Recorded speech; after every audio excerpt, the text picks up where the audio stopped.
Chapitre 5 Renoncement. Si la discipline de toutes les parties de notre être, par la purification et la concentration, peut être considérée comme un des deux piliers du yoga, le renoncement est le second.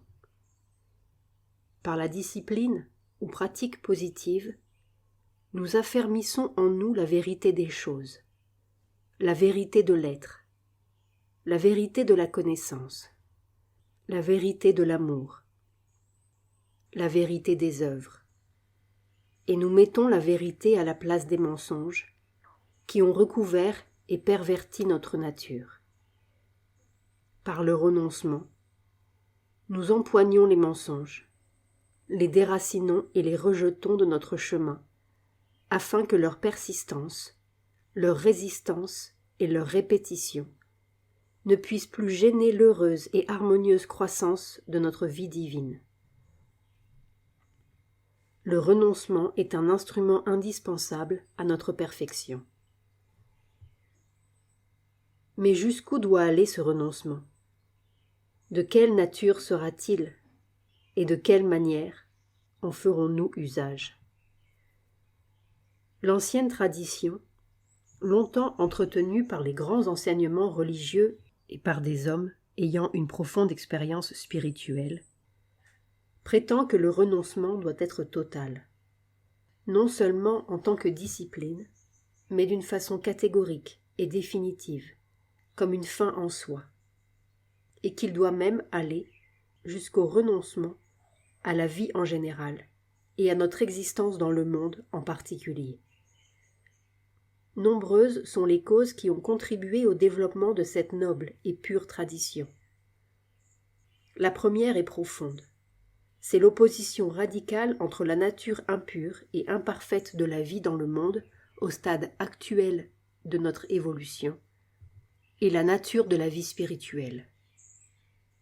Cette opposition a conduit bien des chercheurs à rejeter complètement la vie du monde comme un mensonge, une insanité de l'âme, un rêve agité et malheureux, ou, au mieux, comme un bien corrompu et trompeur, presque méprisable, ou à considérer le monde comme un royaume de la chair et du diable, et par conséquent, pour l'âme qui est conduite et attirée par le divin, comme un lieu d'épreuve et de préparation, tout au plus comme un jeu du seul existant, un malentendu dont il finit par se lasser et qu'il abandonne à son sort. La seconde cause est la soif de l'âme, son besoin de salut personnel et d'évasion sur des hauteurs lointaines ou suprêmes, où la béatitude et la paix sans mélange ne sont troublées ni par nos efforts, ni par nos luttes. Ou encore, son refus de quitter l'extase de l'embrassement divin pour revenir au monde inférieur du travail et du service. Mais il est d'autres causes mineures qui tiennent à la nature même de l'expérience spirituelle.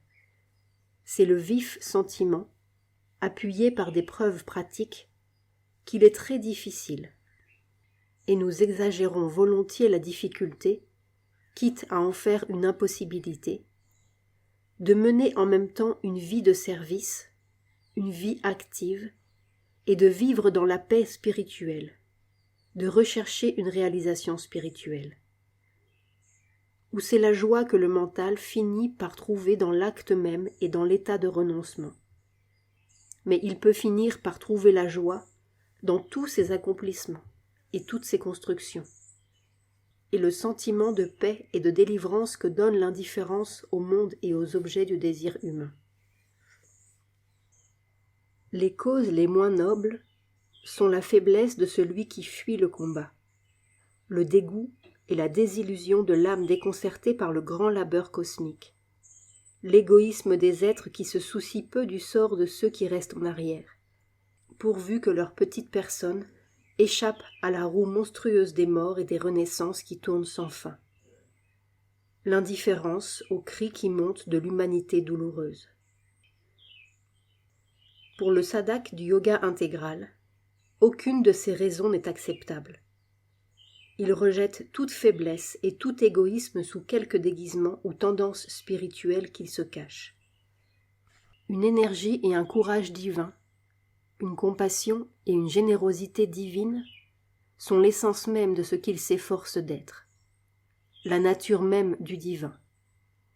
Et c'est cette nature qu'il veut revêtir telle une robe de lumière et de beauté spirituelle. Les cercles de la grande roue cosmique ne lui causent ni terreur ni vertige. Son âme se tient au-dessus et d'en haut connaît leurs lois et leur but divin. Certes, il est difficile d'harmoniser la vie divine et la vie humaine. Difficile d'être en Dieu et de vivre la vie d'un être humain. Mais justement, nous sommes sur terre pour surmonter la difficulté, non pour la fuir. Le sadhak du yoga intégral a appris que la joie, la paix et la délivrance sont une couronne imparfaite, une possession douteuse, si elle ne forme pas un état solide en soi, inaliénable de l'âme, ne dépendant ni de l'isolement, ni de l'inaction, ferme dans l'orage et dans la course et dans la bataille, non souillé par la joie et la souffrance du monde. L'extase de l'embrassement divin ne l'abandonnera pas parce qu'il obéit à l'élan de l'amour divin et qu'il aime Dieu dans l'humanité. Ou si cet embrassement semble se retirer de lui un moment, il sait par expérience que c'est pour le mettre à l'épreuve un peu plus, afin que les dernières imperfections puissent le quitter, qui alourdissaient encore son approche du divin. Ce n'est pas pour lui-même qu'il cherche le salut, mais parce que le salut est nécessaire à l'accomplissement humain et que l'on ne peut pas libérer les autres tant que l'on est soi-même dans les chaînes, encore que pour Dieu rien ne soit impossible. Un ciel de joie personnelle n'a pas d'attrait pour lui, pas plus qu'un enfer de souffrance n'a pour lui de terreur. Peut-être existe-t-il une opposition entre la vie spirituelle et la vie du monde. Mais c'est justement pour jeter un pont sur cet abîme qu'il est ici. Il est ici pour faire de cette opposition une harmonie. Peut-être le monde est-il gouverné par la chair et le diable, mais raison de plus pour que les enfants de l'immortalité viennent ici même conquérir le monde pour Dieu et pour l'esprit. Peut-être la vie est-elle une insanité, mais tant de millions d'âmes attendent qu'on leur apporte la lumière de la raison divine. Peut-être est-ce un rêve, mais c'est un rêve réel tant qu'on est dedans. Réel pour tant de rêveurs à qui l'on doit apprendre à rêver des rêves plus nobles ou à se réveiller. Et si c'est un mensonge, alors il faut donner la vérité à ceux qui sont trompés. Quant à prétendre que nous ne pouvons aider le monde que par le lumineux exemple d'une évasion hors du monde, nous n'accepterons pas ce dogme, puisque l'exemple des grands avatars est là, au contraire, pour montrer que ce n'est pas seulement en rejetant la vie du monde telle qu'elle est que nous pouvons aider, mais aussi, et plus encore, en l'acceptant et en l'élevant. Et si c'est un jeu de la toute-existence, nous pouvons bien consentir à jouer notre rôle de bonne grâce et avec courage, et trouver même notre joie dans le jeu comme le fait notre divin compagnon de jeu lui-même.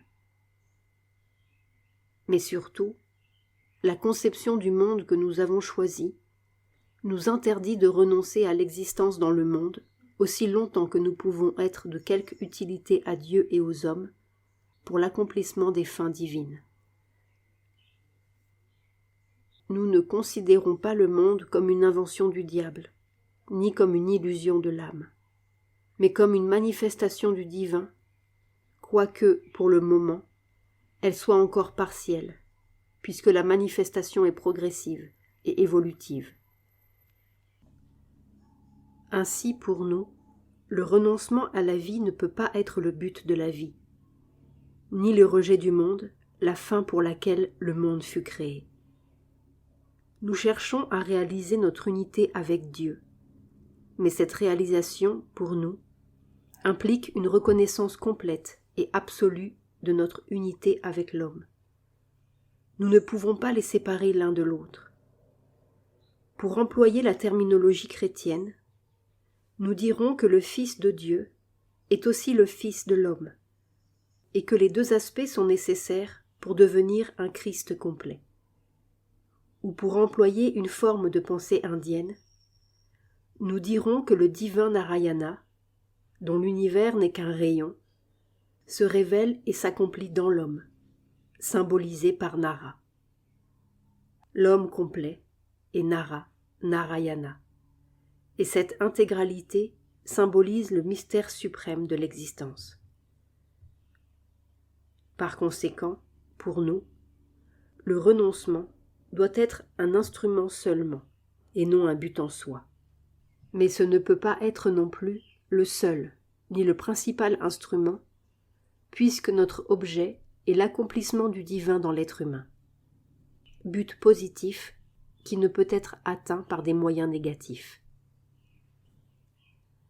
La seule utilité des moyens négatifs est d'éliminer ce qui barre le passage à l'accomplissement positif. Si renoncement il y a, ce doit être un renoncement complet à tout ce qui n'est pas l'accomplissement divin de soi et à tout ce qui s'y oppose, et un renoncement progressif à tout accomplissement moindre ou partiel. Nous ne serons pas attachés à notre vie dans le monde. Si pareil attachement existe, nous devons y renoncer, et y renoncer complètement. Mais nous ne serons pas attachés non plus à une évasion hors du monde, au salut, à la grande annihilation de soi. Si pareil attachement existe, nous devons y renoncer aussi, et y renoncer complètement. En outre, notre renoncement doit évidemment être un renoncement intérieur. Et surtout, ce doit être un renoncement à l'attachement et aux appétits du désir des sens et du cœur, à la volonté personnelle dans la pensée et dans l'action, à l'égoïsme au centre de la conscience.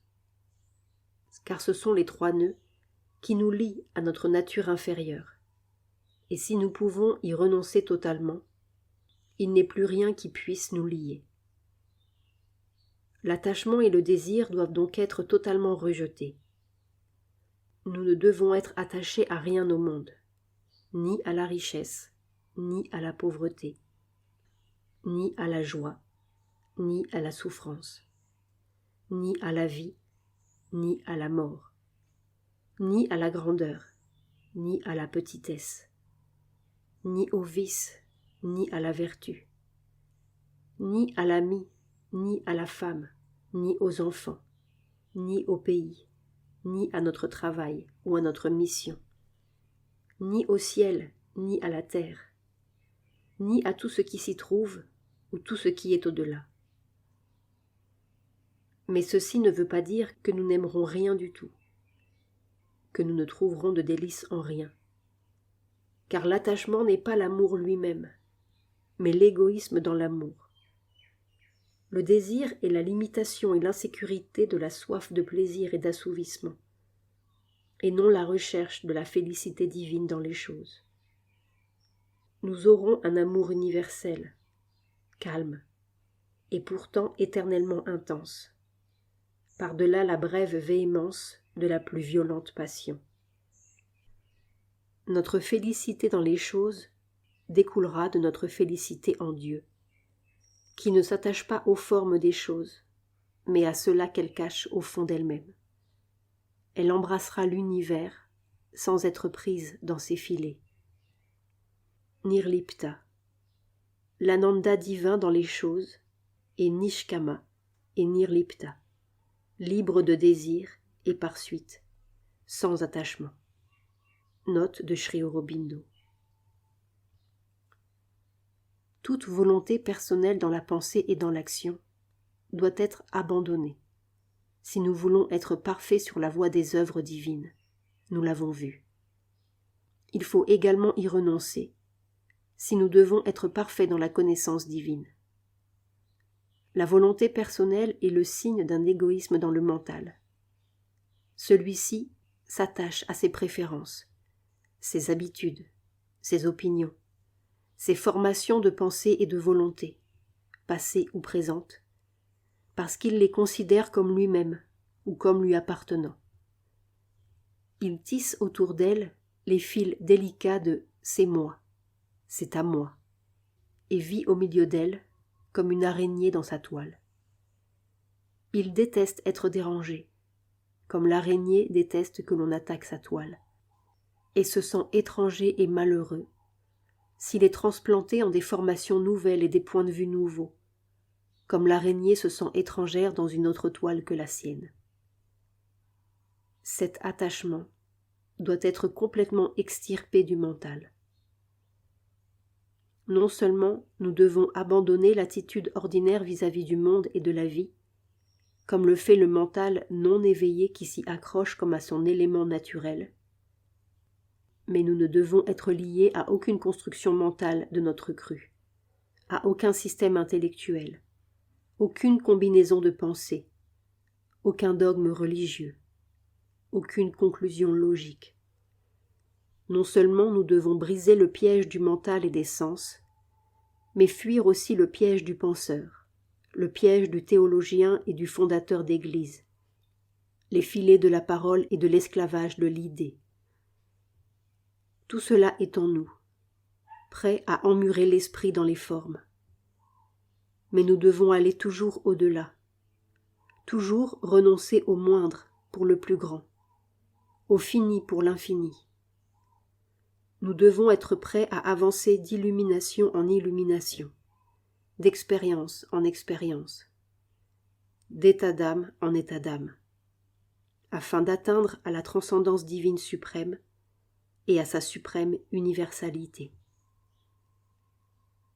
Nous ne devons être attachés à rien, pas même aux vérités auxquelles nous tenons le plus solidement, car elles sont seulement des formes et des expressions de l'ineffable. Et l'ineffable refuse de se limiter à aucune forme, à aucune expression. Toujours, nous devons rester ouverts à la parole d'en haut, qui ne s'enferme pas dans son propre sens, ouverts à la lumière de la pensée qui porte en soi ses propres contraires. Mais le centre de toute résistance est l'égoïsme. Nous devons le poursuivre en chaque cachette, sous chaque déguisement, et le tirer dehors pour l'exterminer. Car ces déguisements sont sans fin. Il s'accrochera au moindre lambeau capable de le dissimuler. L'altruisme et l'indifférence sont souvent ses meilleurs déguisements. Ainsi drapé, il s'étale effrontément, sous le nez des guetteurs divins qui ont pour mission de lui faire la chasse. Mais ici, la formule de la connaissance suprême vient à notre aide. Nous n'avons que faire de ces distinctions dans notre position essentielle. Il n'y a ni moi, ni toi, mais seulement un moi divin égal en toutes les incarnations, égal dans l'individu et dans le groupe. Réaliser cela, exprimer cela, servir cela, accomplir cela, est la seule chose qui importe. La satisfaction de soi et l'altruisme, la jouissance et l'indifférence ne sont pas l'essentiel. Si la réalisation du moi, l'accomplissement du moi, le service du moi unique exige de nous quelque action qui puisse sembler à d'autres nous servir nous-mêmes ou nous affirmer nous-mêmes dans un sens égoïste, ou avoir l'air d'un plaisir égoïste, d'une satisfaction égoïste, cette action, nous devons néanmoins l'accomplir. Nous devons être gouvernés par le guide intérieur, et non par l'opinion des hommes. L'influence du milieu agit souvent avec une extrême subtilité. Nous préférons, et revêtons presque inconsciemment, le vêtement qui fera le meilleur effet aux yeux d'autrui, et nous laissons un voile couvrir l'œil du dedans. Nous sommes poussés à nous draper dans quelques vœux de pauvreté, quelque robe de bienfaisance, ou à arborer les signes extérieurs de l'indifférence et du renoncement, ou quelque sainteté immaculée, parce que c'est cela que la tradition et l'opinion publique exigent de nous, et qu'ainsi nous pouvons faire l'impression la plus favorable à ceux qui nous entourent. Mais tout cela est vanité et duperie.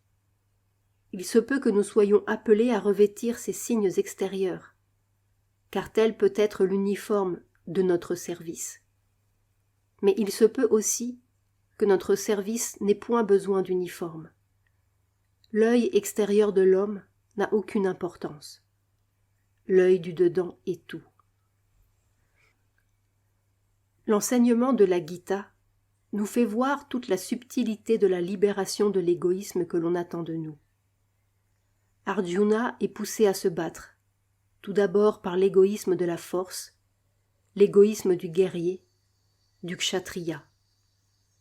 Puis il se détourne de la bataille par un égoïsme inverse, l'égoïsme de la faiblesse, par un mouvement de recul, un sentiment de dégoût, une fausse pitié qui s'empare de son mental, de son être nerveux et de ses sens, non par la compassion divine qui fortifie le bras et clarifie la connaissance. Mais sa faiblesse se présente toute vêtue de renoncement et de vertu. Plutôt la vie du mendiant que le goût de ses jouissances tachées de sang. Je ne désire point gouverner toute la terre. Oh non, ni le royaume des dieux. Que l'instructeur est sot, serions-nous tentés de dire, de ne pas confirmer ses bonnes dispositions, de perdre cette chance sublime d'offrir une grande âme de plus à l'armée des sannyasines et de donner au monde un brillant exemple de plus de renoncement sacré. Mais le guide voit autrement. Le guide ne peut pas être trompé par des mots. C'est la faiblesse, l'illusion, l'égoïsme qui parle en toi. Regarde le moi, ouvre tes yeux à la connaissance, purifie ton âme de tout égoïsme. Et finalement, lutte, conquiert et possède un riche royaume. Ou encore, nous pouvons prendre un autre exemple dans l'ancienne tradition indienne et dire que c'est l'égoïsme, semble-t-il, qui poussa Rama, l'avatar, à lever une armée et à détruire toute une nation pour délivrer sa femme prisonnière du roi de Lanka. Mais eût-il été moins égoïste de se draper dans l'indifférence et d'invoquer abusivement les termes extérieurs de la connaissance pour dire « Je n'ai point de femme, point d'ennemi, point de désir. Ce sont des illusions des sens. Je cultiverai la connaissance du Brahman, et Ravana fera ce qu'il voudra de la fille de Janaka. » Le critère est intérieur. La Gita y insiste. C'est d'avoir, certes, l'âme libre de désir et d'attachement, mais libre de l'attachement à l'inaction autant que de l'impulsion égoïste à l'action. Libre de l'attachement aux formes de la vertu autant qu'à l'attrait du péché. C'est de se débarrasser du moi et du mien afin de vivre en le moi unique et d'agir en le moi unique. C'est de rejeter l'égoïsme qui se refuse à travailler comme un centre individuel de l'être universel, autant que l'égoïsme qui sert le mental, la vie et le corps individuel à l'exclusion d'autrui. Vivre dans le moi n'est pas demeurer dans l'infini pour soi seul, immergé et oublieux de toute chose dans un océan de délices impersonnelles. C'est vivre comme le moi et dans le moi, égal dans ce corps et dans tous les corps, et par-delà tous les corps. Telle est la connaissance intégrale. Il est clair que la place que nous donnons à l'idée du renoncement est différente de celle que l'on assigne généralement. D'habitude, le renoncement implique une négation de soi, une inhibition du plaisir, un rejet des objets du plaisir. La négation de soi est une discipline nécessaire à l'âme humaine à cause des attachements de notre cœur ignorant. L'inhibition du plaisir est nécessaire parce que les sens sont pris et encrassés dans le miel boueux des satisfactions sensuelles. Le rejet des objets du plaisir s'impose parce que le mental se fixe sur l'objet et ne veut plus s'en détacher pour passer au-delà et entrer en lui-même. Si le mental humain n'était pas aussi ignorant, aussi attaché, aussi esclave de son inconstance fébrile, dupé par la forme des choses, le renoncement n'aurait pas été nécessaire, et l'âme aurait pu voyager sur la voie de la félicité, d'une joie moindre à une joie plus grande et de plus en plus divine. Pour le moment, ce n'est pas faisable. Le mental doit abandonner du dedans tous les attachements afin de découvrir leur vrai visage. Le renoncement extérieur n'est pas essentiel, encore qu'il puisse être nécessaire pendant un certain temps, voire indispensable pour bon nombre de choses, et parfois même utile pour toute chose. Nous irons jusqu'à dire qu'un renoncement extérieur complet est une étape par laquelle l'âme doit passer pendant une certaine période de son progrès. Mais cela ne signifie pas, en tout cas, que le renoncement doive s'accompagner de ces violences consenties et de ces cruelles mortifications qui sont une offense au divin en nous. Et finalement, ce renoncement, cette négation de soi, n'est jamais qu'un instrument. Vient un jour où son utilité prend fin. Le rejet de l'objet cesse d'être nécessaire quand l'objet ne peut plus nous prendre à son piège, parce que ce n'est plus l'objet en tant qu'objet que goûte l'âme, mais le divin qui l'exprime. L'inhibition du plaisir n'a plus de sens quand l'âme n'est plus à la recherche du plaisir, parce qu'elle possède la félicité du divin en toute chose également, et n'a plus besoin de posséder personnellement, ni physiquement, la chose même. La négation de soi perd sa place quand l'âme ne réclame plus rien, parce qu'elle obéit consciemment à la volonté du moi unique en tous les êtres.